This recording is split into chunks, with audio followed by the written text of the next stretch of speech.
ನಾನು ಕೆಲವು ಸಲ ಮಾತಾಡುವಾಗ ಕೇಳಿದ್ದೀನಿ. ಆ, ಏನೋ ಯಾರೋ ತೊಂದರೆ ಮಾಡಿರ್ತಾರೆ. ಅದಕ್ಕೆ ಕೆಲವ್ರು ಹೇಳ್ತಿರ್ತಾರೆ, ಅಯ್ಯೋ ಹೇಗ್ ಮಾಡಕ್ ಸಾಧ್ಯ ಅವ್ರಿಗೆ? ಮನುಷ್ಯತ್ವ ಆದ್ರೂ ಇಲ್ವಾ? ಒಬ್ಬ ಮನುಷ್ಯ ಆಗಿ ಹೀಗ್ ಮಾಡ್ಬೋದಾ ಅಂತೆಲ್ಲ. ಅದ್ ನಂಗೆ ಅರ್ಥ ಆಗತ್ತೆ. ಈಗ ಅವ್ರು ಹೇಳ್ತಾರೋ ಭಾವ ಏನು, ಏನಕ್ಕೆ ಹೇಳ್ತಾ ಇದ್ದಾರೆ ಅಂತ. ಆದ್ರೆ ಅವ್ನು ಮಾಡಿರೋದು ಮನುಷ್ಯತ್ವದ ಕೆಲಸ ಅಲ್ಲ. ಆದ್ರೂ ಅದನ್ನೇ ಯೋಚನೆ ಮಾಡಿ ಯಾಕೆ ಹೀಗೆ ಮಾಡಿದ್ರು, ಮನುಷ್ಯತ್ವ ಇಲ್ವಾ? ಎಕ್ಸ್ಟ್ರಾ ನಿಮಗೆ ನೀವು ತೊಂದರೆ ಮಾಡ್ಕೋತಾ ಇದ್ದೀರಾ ಅಷ್ಟೆ. ಇವಾಗ ದುರ್ಯೋಧನ ದುಶ್ಯಾಸನ ಎಲ್ಲ ಏನ್ ಮಾಡಿದ್ರು ದ್ರೌಪದಿ ಜೊತೆ? ಅವರು ಅವ್ರ ಅಣ್ಣನ ಹೆಂಡತಿ ಅಲ್ವಾ ದ್ರೌಪದಿ? ಯಾರಾದ್ರೂ ಅಣ್ಣನ ಹೆಂಡತಿ ಜೊತೆ ಅಷ್ಟೊಂದು ವರ್ಷದಾಗ ಬಿಹೇವ್ ಮಾಡೋದು, ಅಷ್ಟು ಗ್ರಡ್ಜ್ ಇಟ್ಕೊಂಡು ಟಾರ್ಗೆಟ್ ಮಾಡಿ ಚಾನ್ಸಕ್ಕಾದು ಇಷ್ಟೊಂದೆಲ್ಲ ಹಿಂಸೆ ಕೊಡೋದೆಲ್ಲ ಮಾಡ್ತೀವ? ಇಲ್ಲ ಅಲ್ವಾ? ಅದು ಮನುಷ್ಯತ್ವನೂ ಅಲ್ಲ.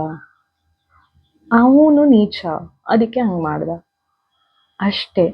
ಅದನ್ನ ತಿರ್ಗಾ ಅಯ್ಯೋ ಯಾಕೆ ಹೀಗೆ ಮಾಡ್ದ, ಹೇಗ್ ಮಾಡಕ್ ಸಾಧ್ಯ ಹೀಗೆ ಅಂತ. ಯಾರದೇ ಇರಲಿ, ಯಾರೋ ಮಾಡಿರ್ಬೋದು, ಅವನು ಅವಳು ಏನು ಮಾಡಿದ್ರು ಏನು ಹೇಳಿದ್ರು, ಜಾಸ್ತಿ ಅದನ್ನೇ ಯೋಚನೆ ಮಾಡಿ ಅವ್ರು ಆಲ್ರೆಡಿ ಒಂದ್ಸಲ ಹರ್ಟ್ ಮಾಡಿದ್ದಾರೆ. ಅದನ್ನ ತಿರ್ಗಾ ಯಾಕೆ ಹೀಗೆ ಮಾಡಿದ್ರು, ಏನು ಅವ್ರ ಮನುಷ್ಯತ್ವ ಇಲ್ವಾ ಅಂತೆಲ್ಲ ಥಿಂಕ್ ಮಾಡ್ತಾ ತಿರ್ಗಾ ನಿಮ್ಗೆ ನೀವೇ ಹರ್ಟ್ ಮಾಡ್ಕೋತಾ ಇದ್ದೀರಾ ಅಷ್ಟೇ. ಅವ್ರ ಪಾಡಿಗೆ ಅವ್ರು ಇರ್ತಾರೆ. ಸೊ ಆ ಥರ ಯಾರಾದರೂ ಹರ್ಟ್ ಮಾಡಿದ್ರೆ ತುಂಬ ಕೆಟ್ಟದಾಗಿ, ಅಂದರೆ ಮನುಷ್ಯತ್ವನೇ ಇಲ್ಲ ಅನ್ನೋ ಥರ, ಅವಾಗ ಏನು ಅನ್ಕೋಬೇಕು?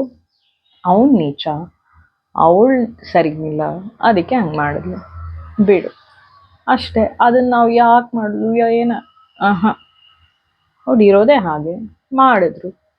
ಸದ್ಯ ಒಂದ್ಸರಲ್ಲಿ ಸದ್ಗುರು ಹೇಳ್ತಾರೆ, ಸದ್ಯ ಇವಾಗಾದ್ರೂ ಗೊತ್ತಾಯ್ತು, ಇಲ್ಲದೇ ಇದ್ರೆ ಇನ್ನೊಂದಷ್ಟು ಟೈಮ್ ವೇಸ್ಟ್ ಮಾಡ್ತಾ ಇದ್ವಿ ಅವ್ರ ಜೊತೆ ಅಷ್ಟೇ.